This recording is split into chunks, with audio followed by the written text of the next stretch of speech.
শুভ সকাল বন্ধুরা, কেমন আছেন আপনারা সবাই? আশা করি আপনারা যে যেখানে আছেন সবাই খুব ভালো আছেন, আমরাও ভালো আছি। আজকে হচ্ছে শুক্রবার। সকালবেলা ঘুম থেকে করে দাঁত ব্রাশ করে চা বসিয়ে দিলাম, লিকার চা, লেবু চা। সকালবেলায় দুধ চাটা না খাওয়াই ভালো, তাই জন্য লেবু চা বসিয়ে দিয়েছি। আর আপনাদের সাথে আমি আমার ভিডিও শেয়ার করছি, সারাদিনের কাজকর্মটা শেয়ার করছি, আর তার সাথে আমি কিছু কথা আপনাদেরকে আজকে বলতে চাই। সেটা হচ্ছে পৃথিবীতে প্রত্যেকটা মানুষ কি সুখী? না, প্রত্যেকটা মানুষই কিন্তু সুখী নয়। প্রত্যেকটা ফ্যামিলিতে কিছু না কিছু সমস্যা লেগে থাকে। কোথাও দেখবেন পরিবারের প্রত্যেকটা মানুষ একে অপরকে অনেক বেশি ভালোবাসে, একটা ভালোবাসার একটা সুন্দর বন্ধন রয়েছে, তো সেখানে হয়তো ইনকাম কম।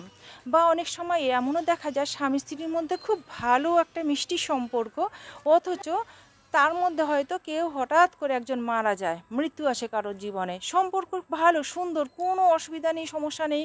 বা কারোর জীবনে আবার এমনও হয় প্রচুর টাকা ইনকাম করে, হয় না এরকম? আর দেখবেন কিছু ফ্যামিলি প্রচুর ইনকাম তাদের, কিন্তু সেই সমস্ত ফ্যামিলিতে যেমন ইনকাম আছে তার মধ্যেও দেখবেন হয়তো ফ্যামিলিতে কোনো একটা মেম্বারের এমন বাজে রকমের রোগ থাকে যে প্রচুর টাকা সেখানে বেরিয়ে যায়, যেমন ইনকাম তেমন বেরিয়েও যায়। আবার কিছু ফ্যামিলি এমনও আছে খুব হ্যাপি ফ্যামিলি, স্বামী স্ত্রীর মধ্যে সুন্দর সম্পর্ক, হয়তো বাচ্চা কাচ্চাই হয় না। বা এমনও ফ্যামিলি আছে বাচ্চা কাচ্চা আছে তো হয়তো একটাই বাচ্চা, তো সেই বাচ্চা এমন অসুস্থ, মানসিকভাবে অসুস্থ বা শারীরিকভাবে কোনো ত্রুটি সম্পূর্ণ, ঠিক আছে? তো এরকম কিন্তু প্রত্যেকটা মানুষের জীবনে কিছু না কিছু থাকবে। কেউ বলতে পারে না যে আমরা একেবারে পরিপূর্ণ একদম সুখী, এরকম কিন্তু খুঁজতে বেরোলেও পাওয়া যায় না। আমার তো চোখে পড়েনি যে সমস্ত দিক দিয়ে সুখী। হ্যাঁ, হয় না কেন, কিন্তু সেই পরিমাণটা খুবই কম। তো আমি তো যেহেতু ডেইলি ব্লগ করছি, তো লুকিয়ে তো কিছু করা যায় না। হয়তো আমার বরের পকেটে হয়তো ভালো মাছ আনার টাকা নেই, আমি কি বরকে বলবো এই আমি ডেইলি ব্লগ করছি, তুমি যাও যেভাবে হোক তুমি ইলিশ মাছ নিয়ে আসো, দামি মাছ নিয়ে আসো, দামি জিনিস নিয়ে আসো? আমি কীরকম বলবো? না, মোটেই সেটা বলবো না। যখন যেটা আমরা জোগাড় করতে পারি, যেইভাবে আমাদের বাজার টাজার হয়, বা যেইভাবে আমরা যখন যেটা চলছি সারা দিনে কি করছি না করছি, যতটা সম্ভব যেগুলো বলার ঠিক বলা যায়, বলার মতন সমস্তটাই কিন্তু আপনাদের সাথে শেয়ার করছি। তো এর থেকে আপনারা নিশ্চয়ই বুঝতে পেরেছেন যে একটা আর্থিক সমস্যাতে আমরা পড়েছিলাম। হ্যাঁ, ঠিকই ধরেছেন, একটা আর্থিক সমস্যাতে কিন্তু আমরা পড়েছিলাম। আপনারা যারা আমার ভিডিও দেখছেন তারা কিন্তু অবশ্যই সেটা বুঝতে পেরেছেন আশা করি। তো সেটা কিন্তু আমি লুকোইনি। আর তার সাথে এইটা বলে দিচ্ছি, সেটা কিন্তু সাময়িক, সেটা কিন্তু সব সময়ের জন্য না। ও যে আর্থিক সমস্যাটাতে পড়েছিল আমার হাজব্যান্ড, বা আমরা যে সমস্যাটাতে পড়েছি, সেটা কিন্তু অল্প কিছু দিনের মধ্যে, একটা সময়ের অপেক্ষায় আমরা আছি, তারপরে কিন্তু সেটা মিটে যাবে, সেটা কিন্তু আমরা খুব ভালোভাবেই জানি।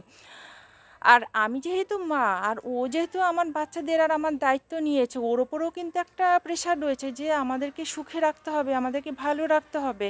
আর আমি মা, আমারও কিন্তু একটা দায়িত্ব রয়েছে যে আমি বাচ্চাদেরকে ভালো রাখবো।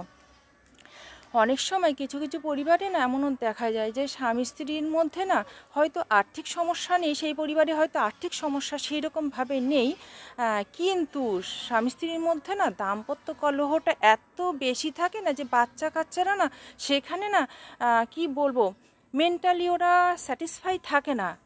ওরা সারাক্ষণ একটা, বাচ্চাদের মধ্যে না একটা ভয় কাজ করতে থাকে যে মা বাবা সারাক্ষণ চিৎকার চেঁচামেচি করছে, হয় না?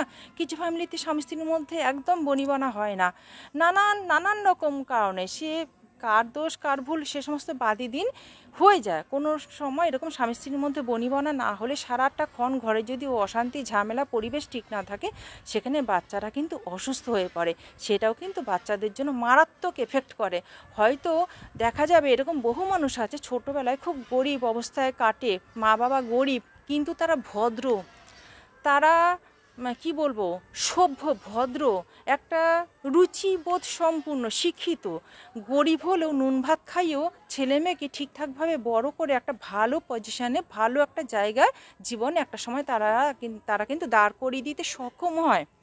কিন্তু যেই পরিবারে আর্থিক সমস্যা সেরকম নেই, হয়তো ভালো বড় 3-4 তলা বাড়িতে রয়েছে, অথচ পরিবারের ভেতরে তাদের কালচার এত খারাপ যে এগুলো দেখে বাচ্চারা হয়তো দুধ ডিম মাছ মাংস পেট ভরে খাচ্ছে, কিন্তু ওই যে মানসিক কষ্ট, ওই যে মানসিক যন্ত্রণা, তাদেরকে যে সারাক্ষণ তারা যে ভুগছে, তারা যে শুনছে ঘরের মধ্যে মা বাবা সবাই পরিবারের সবাই একে অপরের সাথে বাজে ব্যবহার করছে, সেগুলো যে দেখছে, সেই বাচ্চারা কিন্তু মানসিকভাবে কখনোই বিকশিত হতে পারে না, তাই না?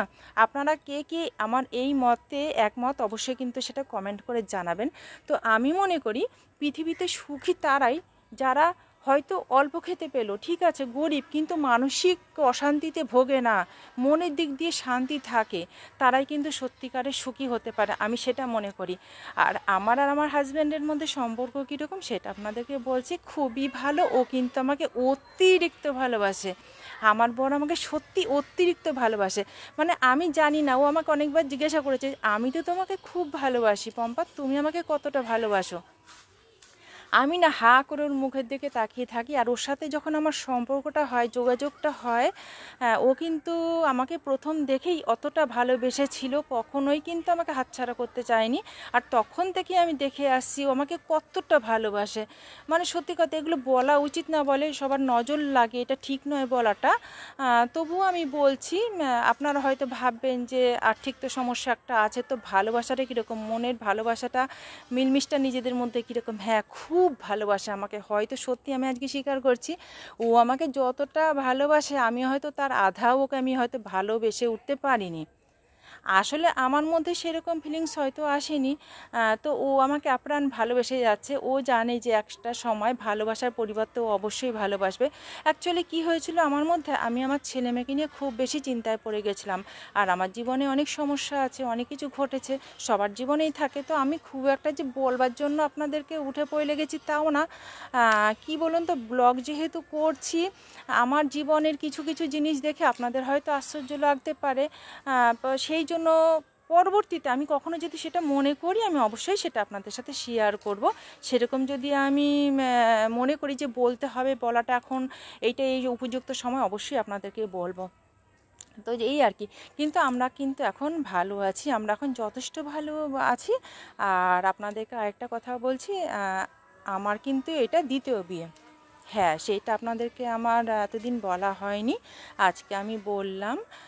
আর হ্যাঁ, এটা করতে সিদ্ধান্ত নিতে আমি বাধ্য হয়েছি। আমি একটা এমন পরিবেশের মধ্যে, এমন একটা পরিবেশের মধ্যে ছিলাম যেখানে আমি আর সংসার করতে পারছিলাম না, আমি বাধ্য হয়েছিলাম এরকম একটা সিদ্ধান্ত নিতে। তো প্রথমে আমি সেই জায়গা থেকে, আমার যে আগে শ্বশুরবাড়ি, সেখান থেকে আমাকে প্রায় পালিয়ে আসতে হয়েছিল।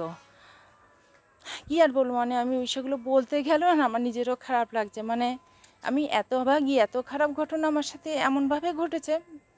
আমি আমি সত্যি, আমি বিয়েটা যখন প্রথমবার যখন বিয়েটা, আমি ভাবতে পাইনি যে এরকম আমার সাথে এরকম কিছু ঘটবে, আমি সত্যি ভাবতে পাইনি। আমি খুব আশা করে বিয়েটা করেছিলাম যে আমি আমার আমার বাবা মারা গেছিলো, আমার বিয়ের আগে আমার বাবা মারা গেছিলো 2009 সালে। আমি ভেবেছিলাম একটা মা বাবা পাবো, সব কিছু পাবো, কিন্তু ওই জায়গাটা, বলে না সবার জীবনে সব কিছু হয় না, সবার জীবনে সবাই সব কিছু পায় না কখনো। তো যাই হোক, সেইখান থেকে আমাকে পরিস্থিতিটা এমনই হয়ে গেছিলো, মনের মিল তো নেই, লাস্টে গিয়ে আমি আমার ফোনও ব্যবহার করতে পারতাম না, আমার ফোনটাও একদিন দুদিন ছাড়া ছাড়া আমার ফোনটা ভেঙে নষ্ট হচ্ছিল, ফোন ব্যবহার করতে পারছি না, কারোর সাথে যোগাযোগ করতে পারছি না, লাস্টে আমাকে মেরে ফেলার হুমকি দেওয়া হলো। আমার মানে অদ্ভুত একটা পরিবেশের মধ্যে আমার না সারাটাক্ষণ, আমার না চোখ বুঝে একটু যে বিশ্রাম করবো না, বিছানায় শোবো বিশ্রাম করবো, চোখটা বুঝতে আমার ভয় করতো। আমি একটা এরকম পরিস্থিতিতে ছিলাম, চোখ বন্ধ করলে আমার মনে হতো কে বুঝি আমাকে মেরে ফেলবে, আমাকে মার্ডার করে ফেলবে, কারণ কি আমাকে ভয় দেখানো হতো। আমাকে সামনাসামনি আমি যদি অন্যায়ের প্রতিবাদ করতাম, তখন আমাকে বলা হতো বেশি ভক করলে, বেশি ফোসফোস করলে একদম মেরে ফেলবো কিন্তু গলা টিপে, কারণ কি আমি ভয় পাই না, থানা পুলিশের ভয় পাই না, আমি অনেকবার জেলে গেছি, এইভাবে আমাকে ভয় দেখানো পর্যন্ত হয়েছিল। তো যাই হোক, অত কথা আর বলতে ভালো লাগছে না, আমার আর ইচ্ছেও করছে না, কিন্তু বাধ্য হয়েছিলাম আমি এরকম পরিস্থিতি থেকে। আর যেহেতু আমি ভয়েসটা পরে দিচ্ছি, আমি ভিডিওটাকে একরকমভাবে বানিয়েছিলাম আর ভয়েসটা আমি পরে দিচ্ছি, সেই জন্য আমার কথার সাথে আর আমার যে ভিডিওটা তার সাথে মিল হয়তো নেই, তো তার জন্য আমি আপনাদেরকে বলছি আপনারা একটু মানিয়ে নেবেন। তো যাই হোক, এখন আমার জীবনটা এরকম আছে, তো সেটা কিন্তু আমি ভুল করিনি, বা আমাকে এই যে ও যে আমার দায়িত্ব নিয়েছিল ও সেটা বুঝতে পারিনি, ও একটা জায়গাতে কাজ করছিল। তো সেইখানে কোম্পানির মালিকের সাথেও সম্পর্ক ভালো, কিন্তু ওই সেলটা ঠিকঠাক হচ্ছিল না বলে সেই জন্য ওকে এখন একটু অন্য সিদ্ধান্ত নিতে হচ্ছে, অন্য জায়গায় কাজের ব্যবস্থা করতে হচ্ছে। আশা করি ভগবানের আশীর্বাদে আমরা ঠিকই এই সমস্যা থেকে একদিন বেরিয়ে পড়তে পারবো, এই আর কি। এটাই আপনাদেরকে বলা ছিল আর কি। আমি যতদিন বেঁচে আছি আমার ছেলেমেয়ের কোনো ক্ষতি আমি হতে দেবো না, সেটা কখনো হতে দেবো না। তো যাই হোক, আমার বড়মশাই প্রথমে তো সবজি নিয়ে এসেছিলো আজকে বাজার করে, আর তারপরে একটু মাছের ডিম নিয়ে এসেছিলো। তো মাছের ডিম দিয়ে আলু দিয়ে ঝোল করবো, আর ক্যাপসিকাম এনেছিল, ক্যাপসিকাম দিয়ে বিট দিয়ে একটা নিরামিষ তরকারি করব। এই হচ্ছে আজকে রান্নাবান্না। তো চলুন বাকি ভিডিওটা দেখতে থাকুন। নিরামিষ তরকারি করব, আর চালটা ধুয়ে রেডি করে নিয়েছি। তো ঠিক আছে বন্ধুরা, আমি এবার রান্নাটা সেরে নিই, আবার পরে আসছি। তো বন্ধুরা, ফিরে আসলাম কিছুক্ষণ বাদে। আমার ঝোলটা হয়ে গেছে। মাছের ডিমের বড়া কিন্তু করিনি, ডিমটাকে ডাইরেক্ট ভেজেছি আমি। মাছের ডিমের ঝোল আলু দিয়ে, ঠিক আছে, পুরো রেডি। এখন আমি নিরামিষ ঝোলটা বানিয়ে নেবো। ঝোল না, মাখা মাখা সবজি করবো। এটা ঝোল বানালে আর খাওয়া যাবে না।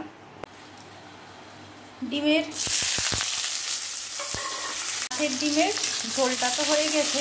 এখন কড়াইটাকে এমনি জল দিয়ে ধুয়েছি, মাজলাম না, আর পাচ্ছি না অত মাজতে। তো কড়াইতে অল্প সরষের তেল নিয়ে একটু পাঁচফোড়নকে ভালো করে লাল লাল ভেজে পেঁয়াজটাকে ভেজে নিচ্ছি। পেঁয়াজটাকে লাল লাল করে ভেজে তারপরে আমি সবজিটা দেব। আর এই যে আমার ডিমের ঝোলটা, মাছের ডিমের ঝোলটা কি সুন্দর লাগছে এখন। তখন কড়াইতে ফুটছিল, অত সুন্দর লাগছিল না। এখন গামলাতে নামিয়ে নিয়েছি ডেচকিতে, তেলটা উপরে ভেসে উঠেছে, তো দারুণ লাগছে। কিন্তু মনে হচ্ছে এখনই খেতে বসে পড়ি। খিদেও পেয়ে গেছে, 12:30 বাজে, অবশ্য বেশি বাজে না। আর বরমাশাই বাড়িতে নেই, একা একা ঘরের মধ্যে একা বসে, মানে কাজকর্ম নেই তো, সারাটা দিন ঘরের মধ্যে বসে থাকতে আর ভালো লাগে না। বাইরে গেছে একটু আড্ডা দিতে, পাড়ায় ওই ডেকে বসে ছেলেরা আড্ডা দেয় না, ওইরকম আর কি, কয়েকজন বন্ধু বান্ধবের সাথে গল্প করতে গেছে। তো গল্প হলে তারপরে ঘরে আসবে, যখন আসবে তখন খেতে পারবো। এর মধ্যে খুব খিদে পেয়ে গেছে, দেখি তো বিস্কিট কিছু একটা খেয়ে নিতে হবে। আমার খুব পেটটা কলকল করছে খিদেতে। তো ঠিক আছে বন্ধুরা, আমি এই নিরামিষ সবজিটা রান্না করে নিই, তারপরে আবার আসছি। আজকে আমাদের ঘরে মাছ বা মাছের ডিম কিছু একটা এসছে, ও বুঝতে পেরেছিল। তো অনেকক্ষণ তখন বসেছিল না, সেজে ভিডিও বানালাম। তো যাই হোক, ও মিউ মিউ করছিল, কিছু খাবে, মানে কি মাছের গন্ধ পাচ্ছি, দাও দাও। তখন আমি বললাম রান্না হয়নি, কাঁচা মাছ, তারা রান্না হোক তারপরে দেব। তো এখন আমরা খেয়ে উঠলাম, তো ও এসে মিউ করছিল। তাই জন্য ওকে আবার অল্প করে মাছের ডিমটাকে গুঁড়ো গুঁড়ো করে ভেঙে দিয়েছি, দিয়ে ভাত মেখে দিয়েছি, মহা সুখে খাচ্ছে। এই বৃষ্টি নেমে গেল রে। আর আমার ছেলেটা তো এখন আসেনি, 1:30 মতন বাজে এখন। আকাশের অবস্থা খুব খারাপ। হ্যাঁ মা, আকাশের অবস্থা খুব খারাপ, কি জানি কি হবে, কিভাবে আসবে ছেলেটা, খুব ভয় করছে। এখন বাজে 5:25। আমি জামা চেয়ে নিয়েছি পুজো দেবো বলে, নাইটিটা চেঞ্জ করলাম পুজো দেবো বলে। আর বরমশাই একটু বাজারে গেছিলো, তো কি বাজার আনলো একটু দেখাই। এই যে কিছু বাজার করেছে, এখানে সাদা তেল, রিফাইন্ড অয়েল, জিরে, লাল শাকটা বলছে টাটকা তাজা পেয়েছি, কিন্তু কালকে যখন রান্না করবো আর টাটকা তাজা থাকবে না। আর এখন তো রাত্রেবেলা আমি শাক বানাবো না, তো বললো ভালো লাগলো, নিয়ে এসছি। আর এই যে চা পাতা, হরলিক্স, এখানে জিরে গুঁড়ো, মুগ ডাল, মুসুর ডাল। আমি যে টাকা পেলেই না বেশি করে জিনিস নিয়ে আসবে, কারণ কি ওর না হাতে টাকা থাকে না, হাতে টাকা থাকলে ওর হাত চুলকাতে থাকে, এটা ওটা সেটা কি যে করে বসে বলে টাকা নেই শেষ। তাই যে টাকা পেয়েছো ব্যাস নিশ্চিন্ত, শুকনো খাবারগুলো তো বেশি করে নিয়ে আসো। সেদিনকার নিয়ে এসেছিলো কিছু, তা সেগুলো পুরো আনা হয়নি, টাকা কিছু কম পড়ে গেছিলো লাস্টে। তো সেই জন্য আজকে আবার টাকা পেয়েছি, আমি যে বেশি করে সব নিয়ে আসো, একদম জিরে করে 200 গ্রাম করে লিখিয়েছি।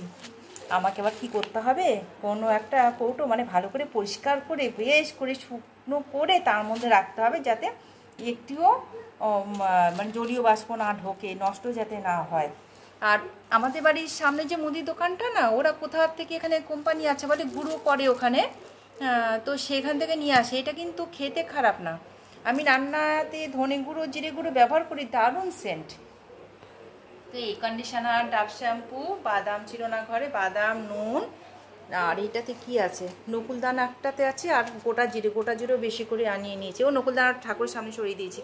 এই হচ্ছে আমাদের বাজার। তো ঠিক আছে, তো বন্ধুরা মুদিখানার জিনিসগুলোকে আমি গুছিয়ে সব রেখে দিলাম, আর তারপরে চলে আসলাম আমি পুজো দিতে। আর আমার বর তখন বাজারগুলো করে নিয়ে আসলো, তারপরে আবারও একটু বেরিয়েছে।